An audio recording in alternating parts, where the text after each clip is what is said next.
소크라테스라고 하는 철학자는 사람을 몸과 혼으로 이루어진 존재라고 보았습니다. 국가라고 하는 책에서 인간은 혼과 몸으로 되어 있다.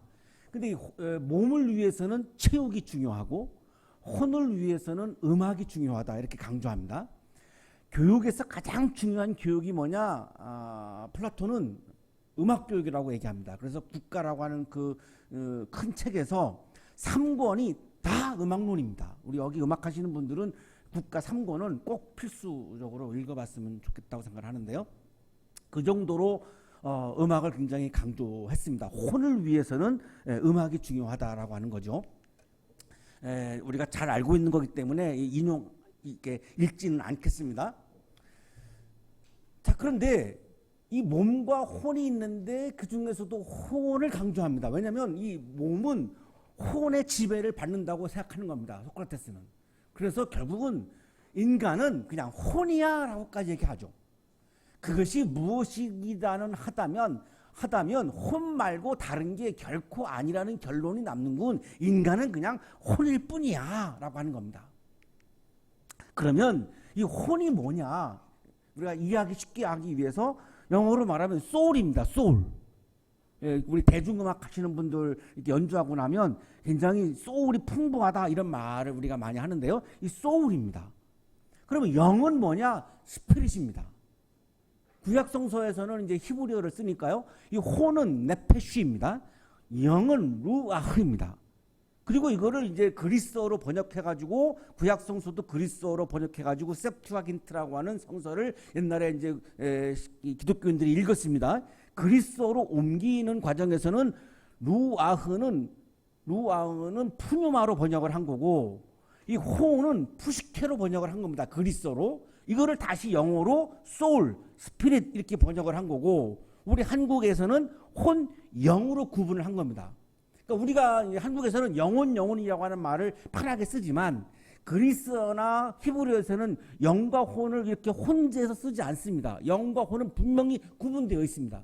그래서 데살로니가전서 5장 24절에서도 몸과 혼과 영을 딱 구분해서 말씀합니다. 왜냐하면 그리스어 자체가 혼과 영을 구분해서 표현하기 때문입니다. 그래서 우리 인간은 혼과 몸으로 되어 있는데 소크라테스는 영을 말하지는 않았습니다. 그러나 성서는 몸, 혼, 영을 말씀하죠. 그러면 소크라테스는 영의 차원을 부정했느냐? 그렇지 않다는 겁니다. 제가 오늘 여러분에게 꼭 강조해드리고 싶은 것이 이건데 영의 차원을 전혀 무시하지 않았다. 굉장히 존중했다는 사실입니다. 아폴로 신전에 가면은 신탁을 받은 것이 이제 돌판에 이렇게 기록이 되어 있었는데 이게 그노티세 아우톤이라고 하는 그리스어가 신탁이 쓰여 있는데 이게 우리가 잘 알고 있는 너 자신을 알라라고 하는 신탁입니다.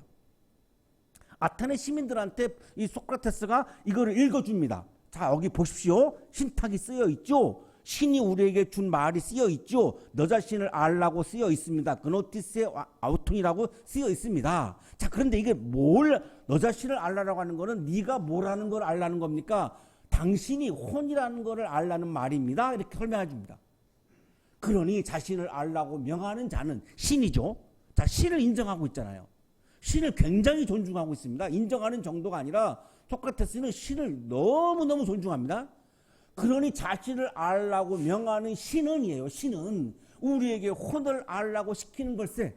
신은 우리에게 너 자신을 알라라고 말씀하는데 그거는 너가 혼이라는 거를 알라는 말입니다. 이거. 그러면 왜 이 말을 할까요? 혼의 유한성 때문입니다. 소크라테스는 혼의 유한성을 분명히 인식하고 있던 거죠. 그래서 신의 인도를 철저하게 따릅니다. 억울하게 사형 선고를 받죠. 청년들을 선동했다고. 그러니까 친구 크리톤이 아니 이 말도 안 되는데 탈옥해라고 막 부추깁니다. 그러니까 소크라테스의 답변이 뭐냐면 나는 신의 인도를 따라야 돼.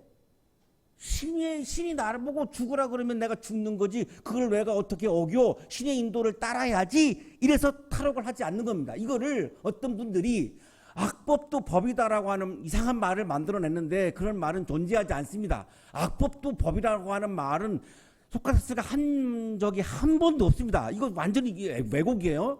소크라테스는 신의 인도를 따라야 되기 때문에 나는 탈옥을 할 수 없어 이렇게 말합니다. 하지만 이 일을 신의 마음에 드는 방향으로 가게 두고 나는 법에 복종하며 항변을 해야겠습니다. 신에게 복종하고 법에 복종해야 된다고 말했지 악법도 법이다라고 하는 말을 한 적이 없습니다. 철저히 소크라테스는 나는 신에게 복종해야 돼. 그래서 나는 탈옥하면 안 돼. 이렇게 말합니다. 자, 계속해서 신을 굉장히 존중하죠. 신의 주권을 너무너무 존중합니다. 그래도 어쩔 수 없이 신의 일을 가장 소중히 여겨야만 한다는 생각이 들었습니다. 마지막 변론에서 법정에서 마지막 변론하면서 소크라테스가 많은 시민들 앞에서 이렇게 말하는 거예요. 신의 일을 가장 나는 소중히 여겨야 한다고 생각합니다. 아테네인 여러분, 나는 여러분을 좋아하고 사랑하지만 여러분보다는 오히려 신에게 복종할 겁니다. 철저히 신의 영역과 인간의 영역을 구분했고 호는 인간의 영역이고 영은 신의 영역임을 인정을 하고 호는 영을 따라야 한다. 인간은 신의 명령에 따라야 한다라고 하는 것을 분명히 마지막 변론에서 너무너무 강조했던 거죠. 단 영이라고 하는 용어를 쓰지는 않았습니다. 하지만 신의 영역이 분명히 인간의 영역과는 구분되고 인간이라고 하는 존재는 호는 영인 신의 명령을 따라야 하는 존재다라고 하는 것을 마지막 죽기 전에 법정에서 이렇게 강력하게 주장을 했던 겁니다. 자, 오늘의 성서 본문은 하나님께서 창조하신 창조 질서는 신의 영역과 인간의 영역이 분명히 구분해 놓으셨다라고 하는 겁니다. 자, 창조 질서는 뭐냐? 신의 영역과 인간의 영역은 다르다는 겁니다. 구분되어 있다는 겁니다. 그러면 창조 질서의 파괴는 뭐죠? 인간이 신이 되려고 하는 것, 신의 영역을 침범하는 것이 창조 질서의 파괴입니다. 우리 한국 교회에서는 창조 질서를 어떤 특정한 이런 성향이나 이런 것들을 가지고 얘기하시는데 창조 질서의 파괴의 본질은 사람이 신이 되어서 다른 사람을 세상을 지배하려고 하는 것이 창조 질서의 파괴의 가장 본질입니다. 그래서 우리가 지금 읽어보았습니다만 아담이 하나님처럼 되려고 선과 악을 알게 하는 나무 열매를 따먹었고 카인이 마치 자기가 하나님인 양 생명의 주인인 하나님을 무시하고 동생 아벨을 살해했습니다. 자, 아담과 하와와 카인이 계속 이 무전자가 흘러가고 있는 것은 뭐냐면 내가 신이 되어서 다른 생명을 지배하려고 하는 거였죠. 그래서 카인의 족보는 살해하는 족보였고 그래서 하나님이 인간을 구원하기 위해서 셈의 족보를 만드셨고 카인은 하나님 아담의 족보에서 아예 그냥 지워버리기까지 했습니다. 우리가 지난주까지 우리가 보았던 거죠. 자, 그런데 오늘 세상에 아담과 하와와 카인이라고 하는 한 개인의 차원이 이제는 인류 전체로 번져갑니다.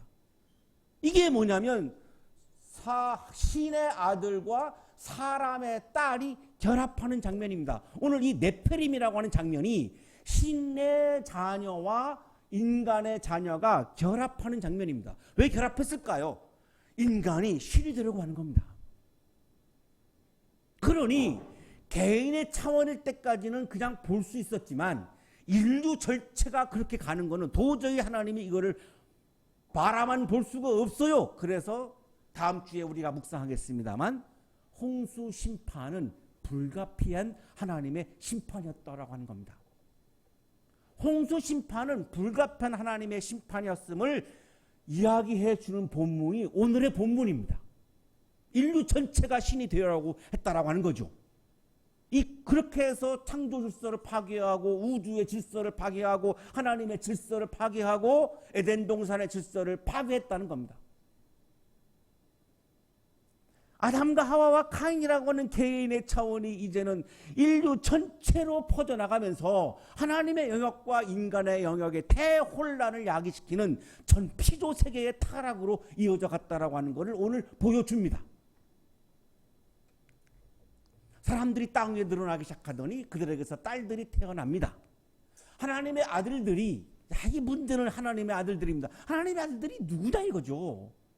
하나님의 아들들이 사람의 딸들의 아름다움을 보고 저마다 자기들의 마음에 드는 여자를 아내로 삼았다. 하나님의 아들들이 사람의 딸들과 결합을 합니다. 이 누구죠? 하나님의 아들들이 누구죠? 이 논란이 굉장히 심한 구절입니다. 생명을 주는 나의 영이 사람 속에 영원히 머물지는 않을 것이다. 여기 우리가 주목해야 됩니다. 생명을 주는 나의 영이, 영은 하나님의 영이죠. 사람의 영이 아닙니다. 하나님의 영입니다. 사람은 뭡니까? 혼입니다. 자, 그런데 생명을 주는 것은 뭐냐? 하나님의 영입니다. 그런데 이 하나님의 영이 영원히 머물지 않게 하겠다. 유언하다라고 하는 겁니다. 인간의 삶은 유언하다라고 하는 겁니다. 기껏 해봐야 120년이라고까지 예를 들어서 말씀을 하는 겁니다. 하나님의 영은 거두어 간다는 겁니다. 그러니까 인간은 유언한 거죠. 끝없이 사는 존재가 아니라는 거죠. 혼은 히브리어로 네페쉬, 영어로 소울, 영은 히브리어로 루아흐, 영어로 스피릿. 그런데 이 스피릿이, 하나님의 영이 나에게서 영원히 머물지 않는다는 겁니다.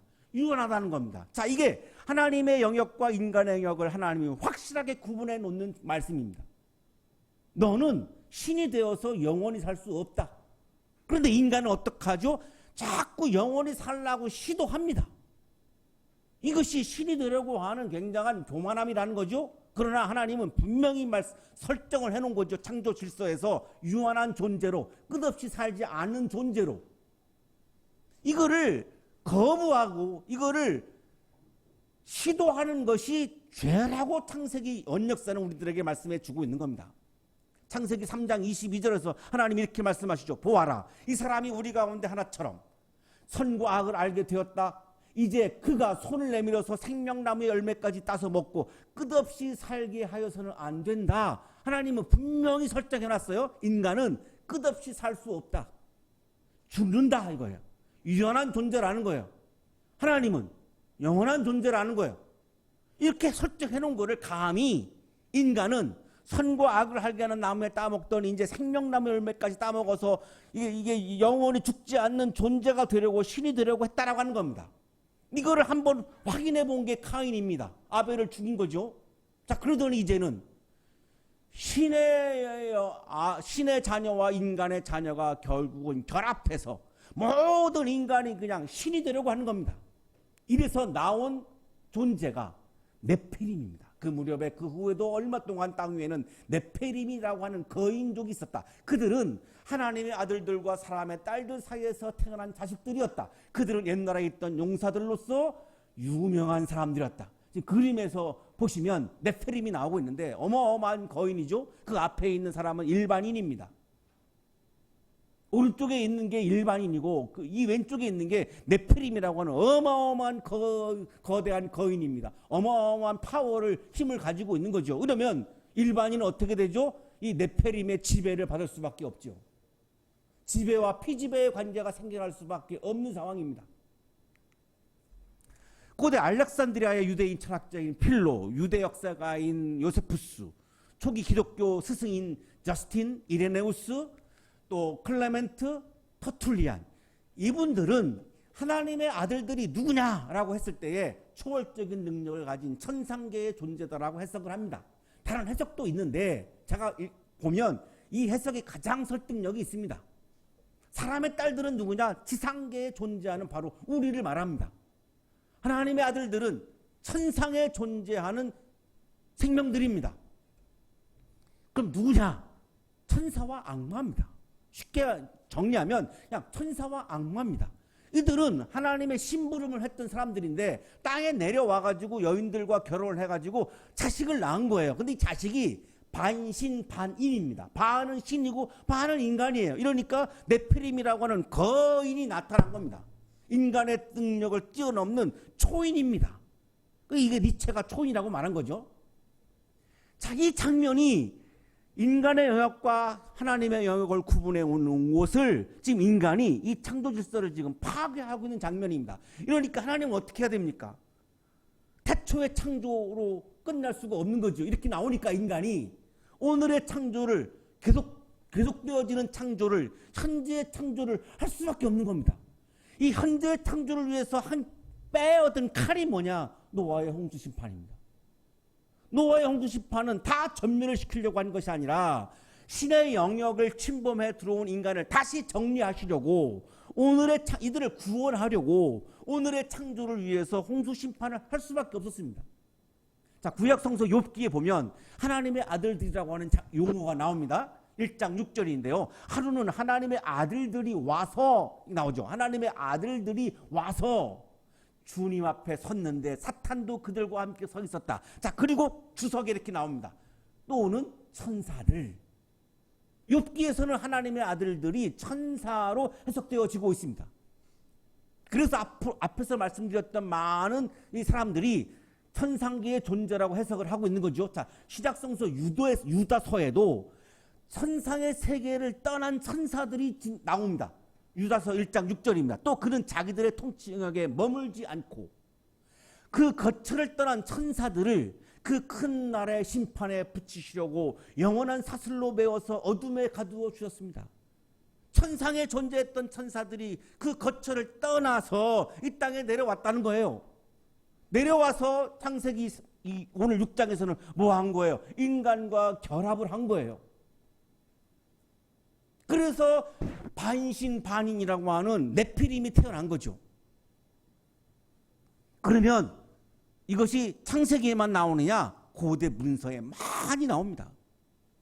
그리스, 우가리, 이집트, 메소포타미아, 신화 여기 다 나옵니다. 신과 인간이 결혼을 하는 장면들이 나오는데 몇 주 전에 여러분에게 소개했던 세계 최초의 신화인 수메르의 신화죠. 길가메시 이야기에도 이 주인공인 길가메시가 신과 인간 사이에서 태어난 용사입니다. 3분의 2는 신이고 3분의 1은 인간입니다.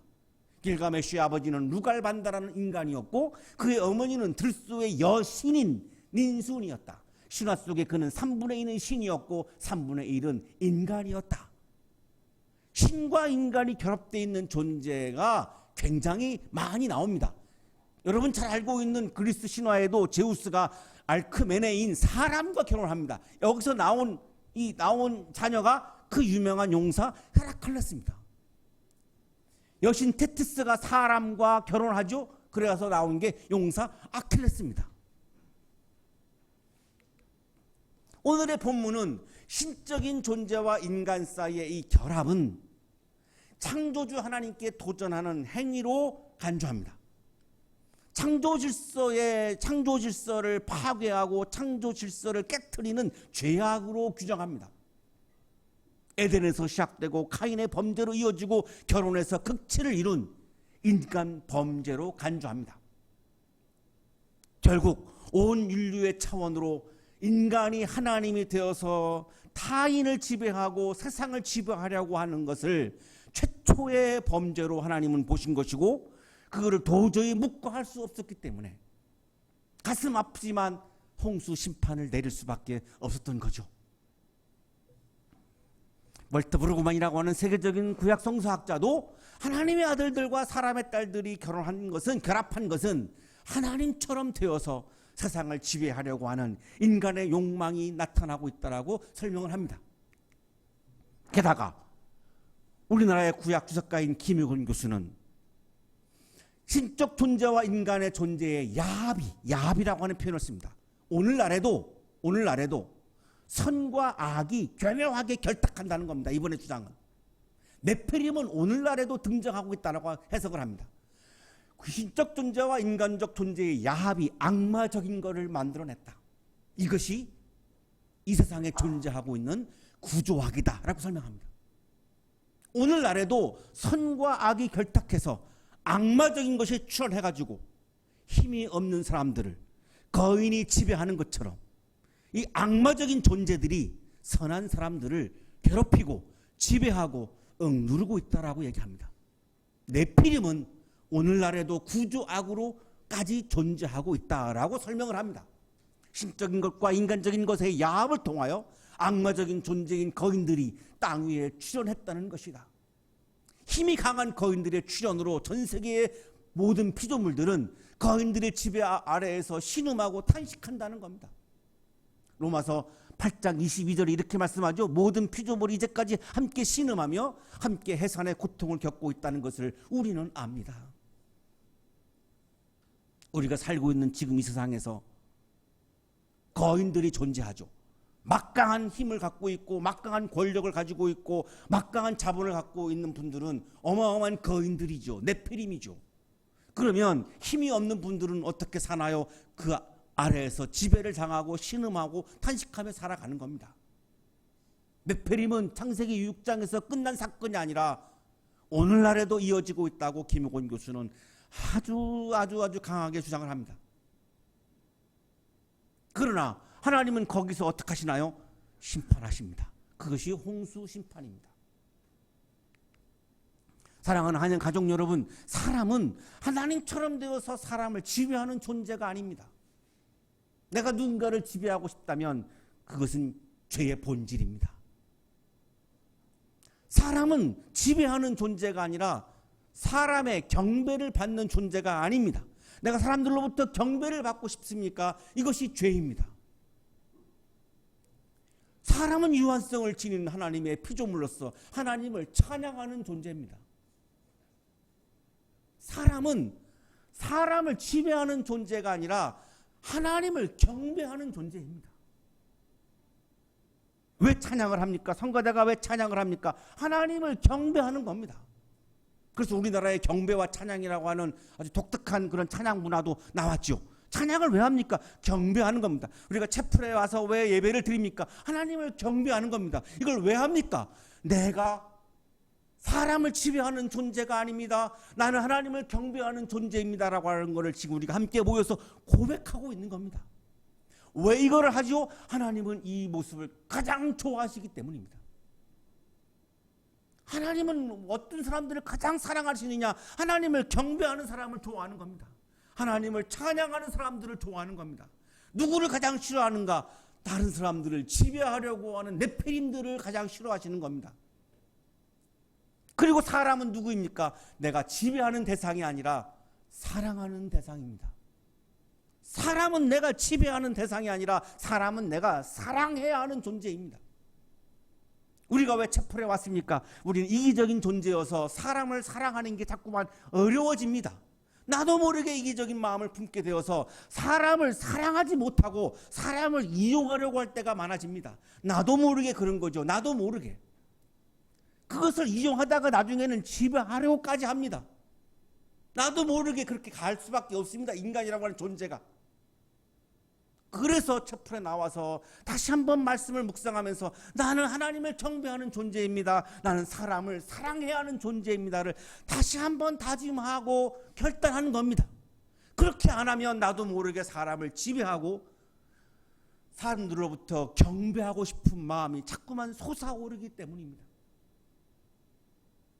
그러나 하나님은 하나님을 경배하고 찬양하는 사람을 가장 좋아하시고 다른 사람을 지배하는 사람을 가장 싫어하십니다. 인간의 본질은, 본래의 인간은 어떤 존재였는가? 하나님을 경배하고 사람을 사랑하는 존재가 본래의 인간의 존재이고 모습입니다. 우리는 본래 그렇게 태어났습니다. 사랑하는 한양 가족 여러분, 하나님을 경배하는 것을 기뻐하고 사람을 사랑을 실천하는 것을 가장 기뻐하는 아름다운 신앙, 아름다운 그리스도인으로 살아가는, 아름다운 예배자로, 아름다운 한양인으로 살아가는 여러분이 되시기를 간절히 축원합니다.